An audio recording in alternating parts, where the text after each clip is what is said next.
it's mostly sharing time with our groups, and we have some pieces that we've been working on, and all kinds of music. We hope that you'll find something that you like.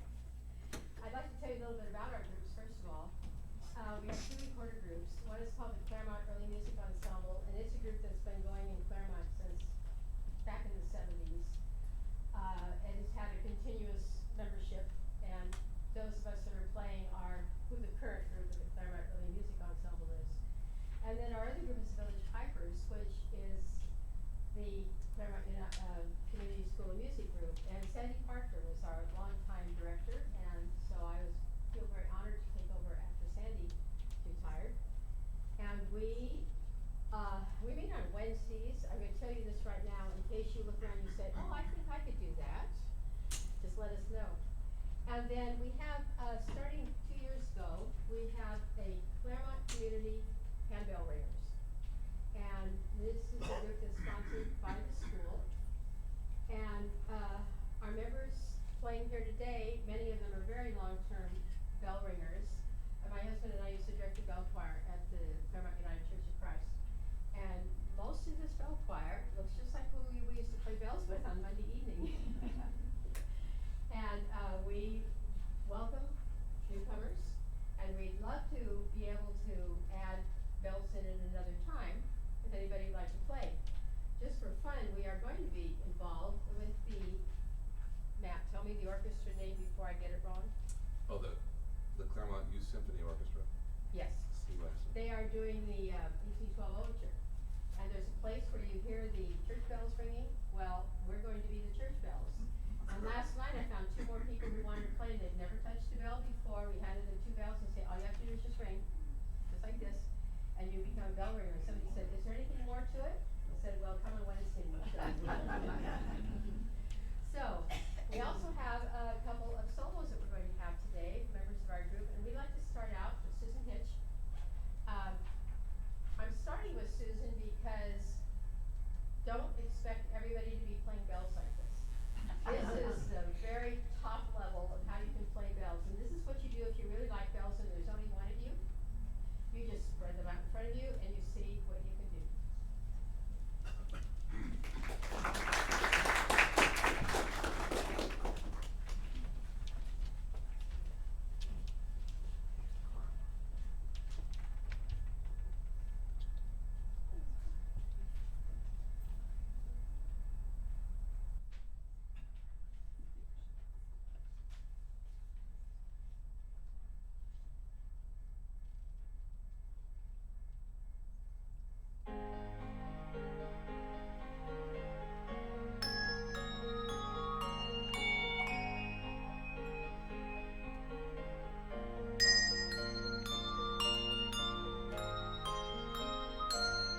have our village pipers.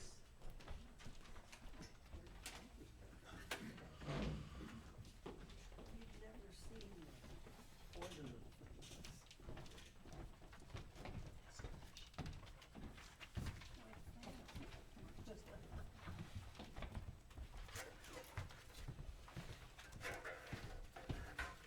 The first two pieces we're going to play for you might be familiar folk songs to you. The first one, Flow Gently, Sweet Afton, is a very famous song in Scotland, and I looked up trying to find some information about it, and I found that there's another melody that is actually more popular in Scotland than this one, and the melody that we usually associate it with was written by an American a long time ago. And this song melody then was taken over to also be an alternative version of Away in the Manger. Sometimes when you go to find a little bit of information, maybe you find a little too much. But the words of this were by Robert Burns.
Music from the Baroque era. Also, this form was in the Renaissance, but very popular in the Baroque era. And a gavotte is a dance that always starts in the middle of a measure. So when you think of counting, and you would be, if you had like 2 beats in a measure, you 1, 2, 1, 2.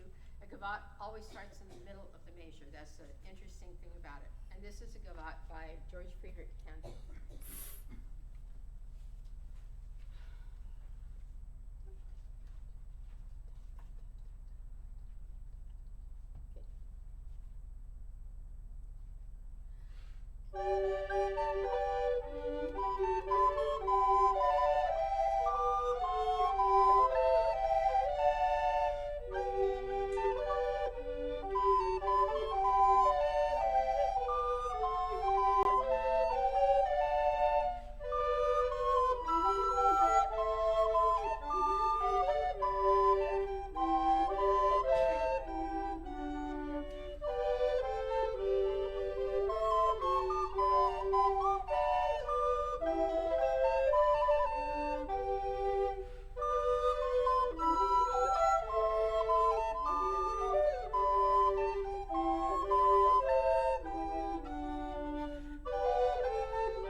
Telemann was a very prolific composer, and my impression of Telemann is he wrote lots and lots and lots of notes for people to play.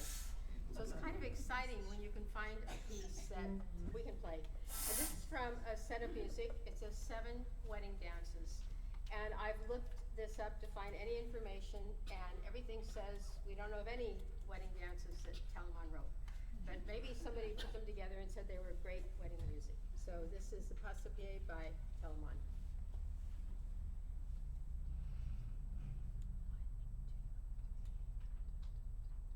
Okay.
September 17th of 2011 was a big day in Claremont. And some of you are kind of smiling like you know about this, but think of the numbers. If you're going to write this in numbers, you write 9, 1, 7, 11. And that is our zip code for Claremont. So this was written by Charlotte van RySwyk, who we were hoping would be here tonight, so you would actually get to see a composer of one of the pieces. But this is what was written, and I understand it was performed. Yeah, 9171. 91711 day. There was musical performances and everything. So we would like to present our own personal zip code boogie. 2 measures.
members of our group.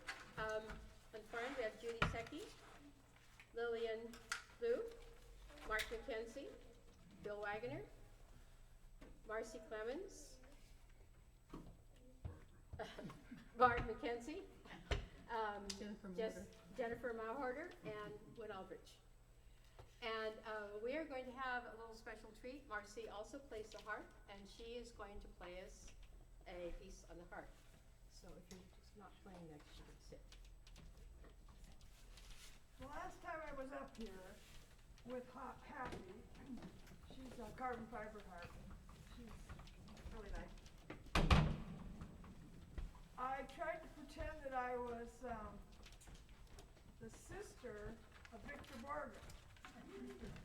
Nobody got it. So I'm not going to pretend I'm Victor Borger's sister. And I'm not going to put my music upside down or throw it over my shoulders. I'm just going to play this piece I've had in my hands for a couple of years now. It's probably the first one that my teacher, Ada McDonald, she's a very good teacher if you like to play the harp. If you think you want to play the harp, or if you are inclined to talk to her, she's a really good teacher. She usually gives you this piece first that is called Brian Boru's March. Anybody know about Brian Boru? Anybody know about early Irish history? Nope. So, good, I can say anything I want, right? Brian Boru was a king of a little kingdom in Ireland, and he wanted to be a bigger king in a bigger part of Ireland. So he said to his neighbor king, you know, you have two choices. You can join me or I'll kill you. And the neighbor thought, well, that's a pretty good deal. So they went and they marched against another little kingdom. And same thing happened. And pretty soon there's this big kingdom that Brian Boru controlled. Well, you know what's happening, don't you? Next. They played this piece and then he died. So if you want to hear what happened after that, you'll have to Google it.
thing to think it over, okay? Okay.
We have an arrangement of a very well-known Welsh tune, Siogan.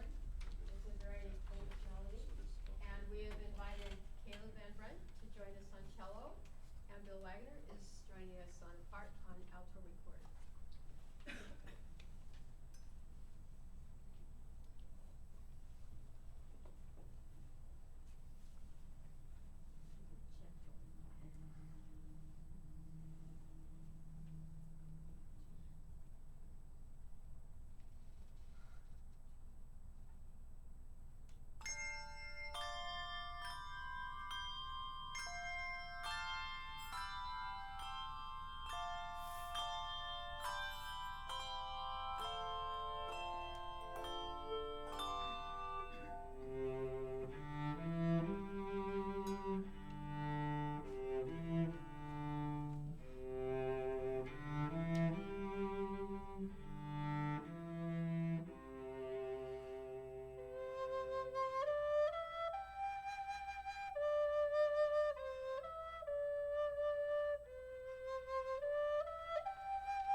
Chapman, Barb MacKenzie, Judi Lewis, Susan Hitch, and Ruby Booby. And did you hear a lot of names that are the same?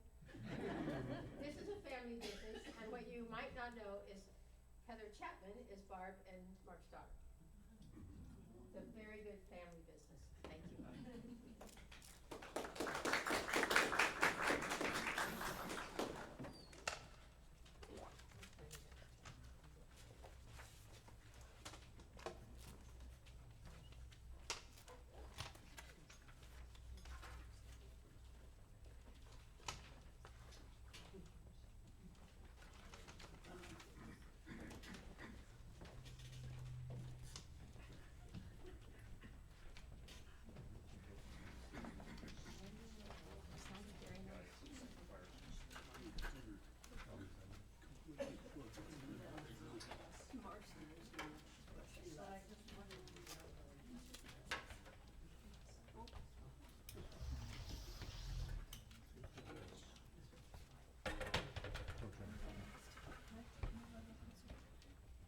Our first piece is,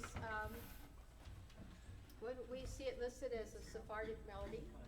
This song, Los Bilbilicos, is the Nightingales in Spanish. It's also called La Flora en Florenza. It's a very sad song when I look up the words to it. This tune, though, has also been used. If you hear the tune and it's familiar, and if you are of a certain age, that you might remember in the 60s, Richard Farina and Mimi Gaius. Oh. They took this music and they turned it into the song, The Turtle Dove.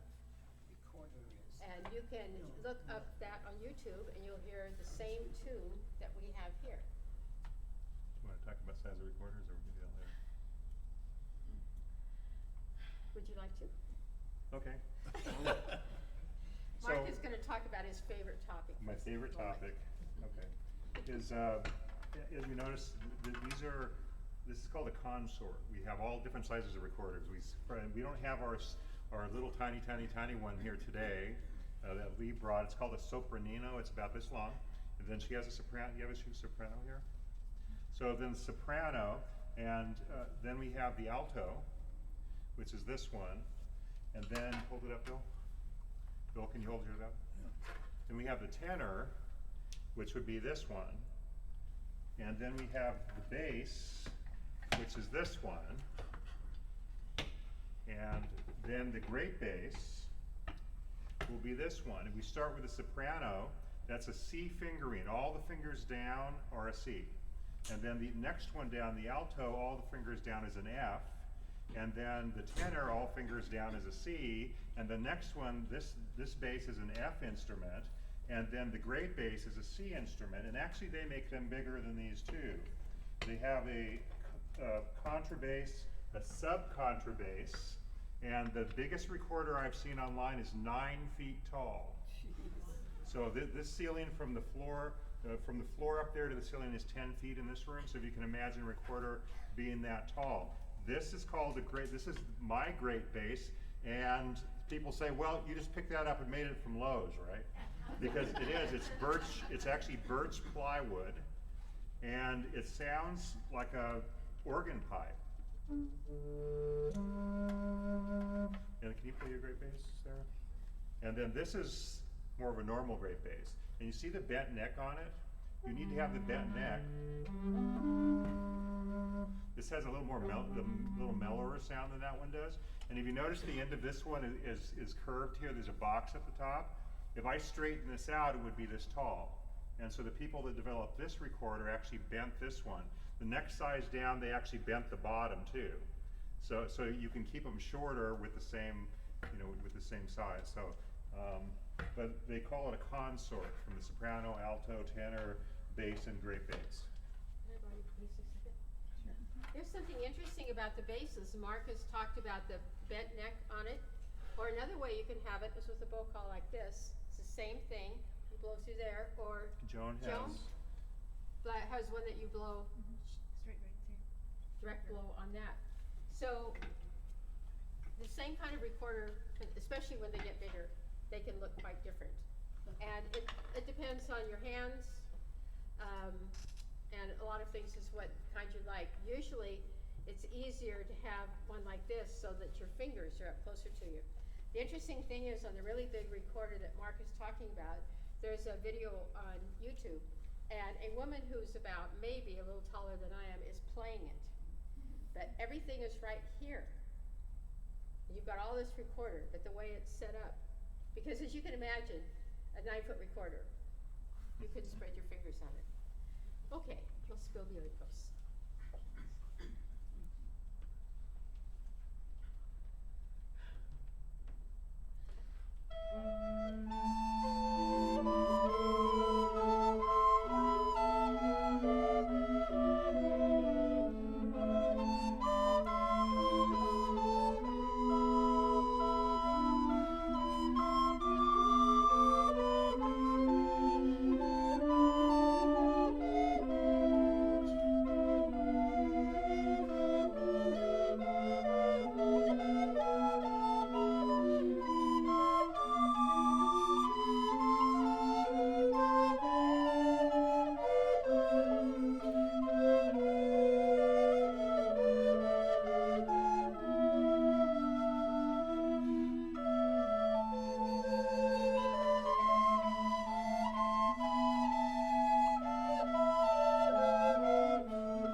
Piece is from a group of pieces that are called 3 in 5.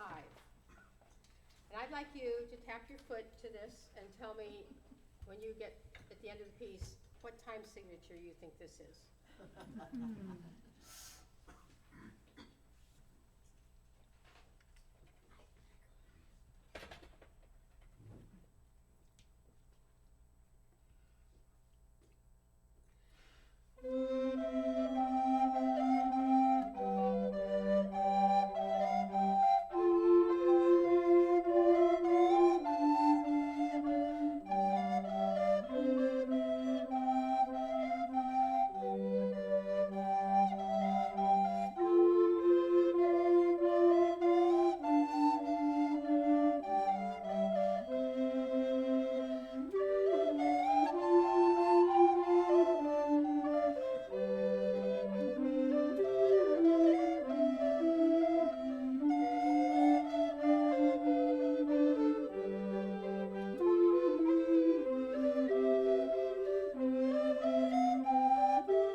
sit there and go 1, 2, 3, 4, 5. You go 1, 2, 3, 1, 2, 1, 2, 3, 1, 2.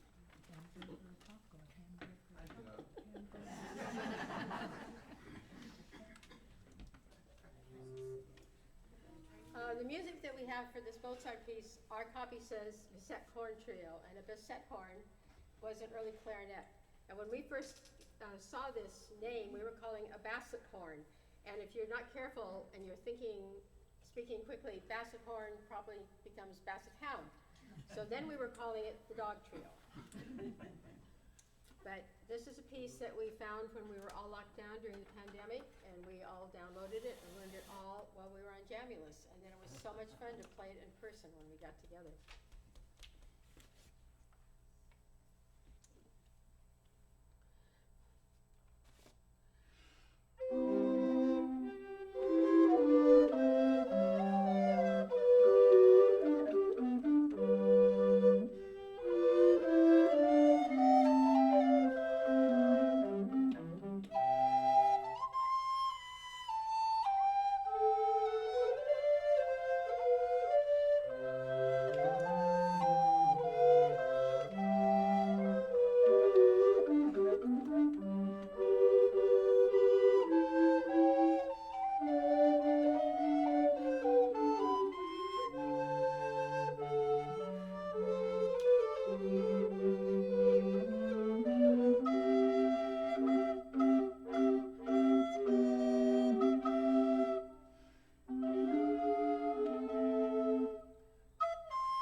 Comes from a vocal arrangement, and we have our in-group music arranger right here.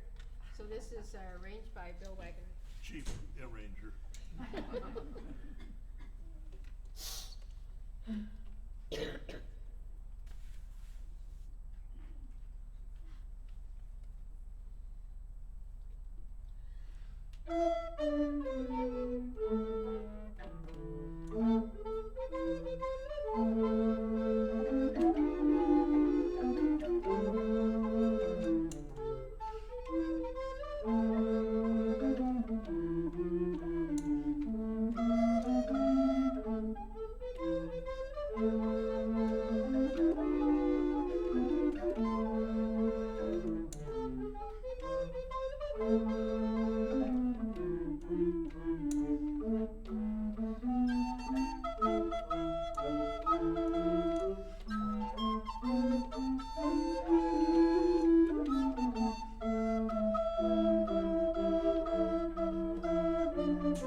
He wrote the great bass part for himself. I've been trying to catch up to him. And we'd like to end up with St. Augustine Rag. This was a very newly written piece by William Rutherford.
The rest of the group that you didn't meet before. This is Joan Pressican, Gwen Rodman, Susan Hitch. Oh, no, you didn't there. Susan. So, okay. Beret, right? Yes.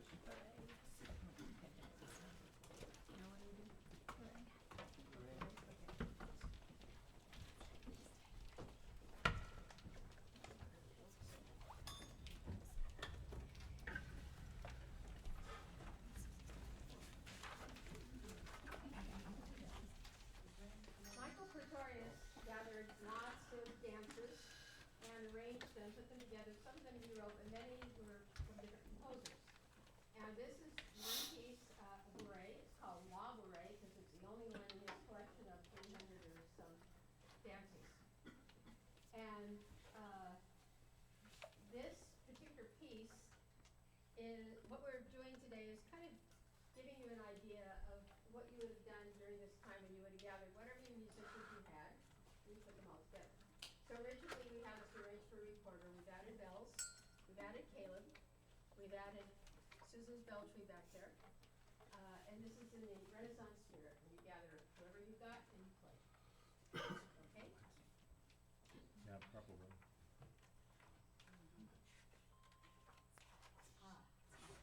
Let's see the music. No ringers like music you didn't see.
So, we have something for you. These are not prizes. We're gonna tuck them back, okay? So, we're going to hand you an instrument.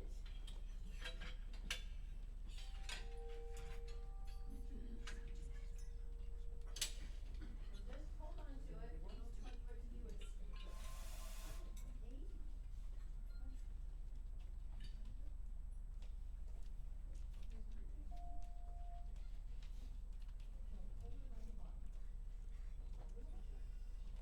Yeah, Ronan wants one. We played it the other day. We practiced.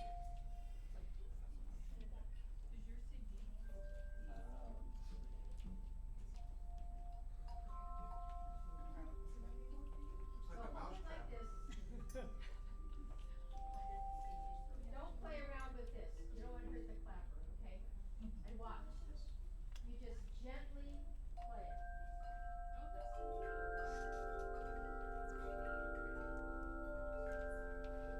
Now, if you look at the, on your chime, you have colors.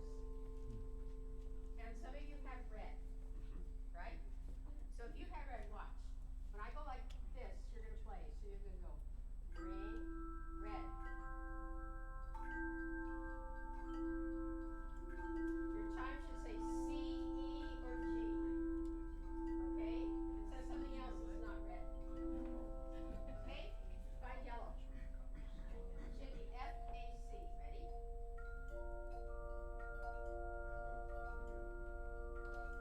How about blue? Ready? Play. You are terrific. Now, what you're gonna do,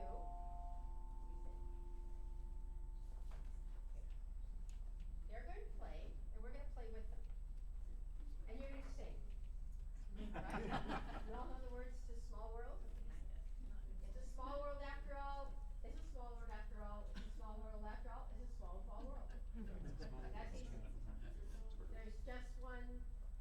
No. World of There's a world of laughter, a world of tears, a world of hopes, and a world of fears.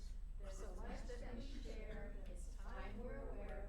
It's a small world after all. Now, if you don't know those words, they all do.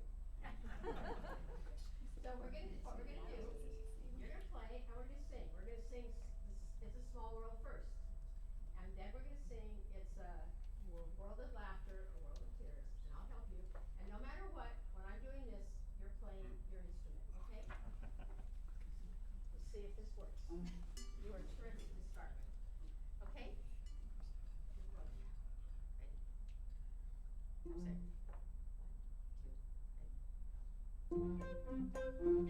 I'm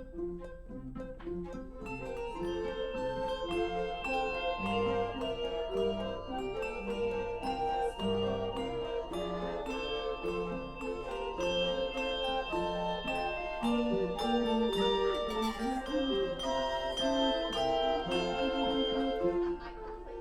1, 2, ready. We're gonna go, yeah, it's a small world, okay? That's where we started. The tricky part is, we are playing It's a World of Laughter, and we're trying to sing It's a Small World, but we're playing It's a World of Laughter, so we're singing the chorus and playing the verse. And She thinks we can do that. Do you think there's any excuses to somebody who can play around with bells like that? I don't think so. Okay, never mind. Here we go. Lee, I got plenty of- where are we starting? At the beginning. At the You're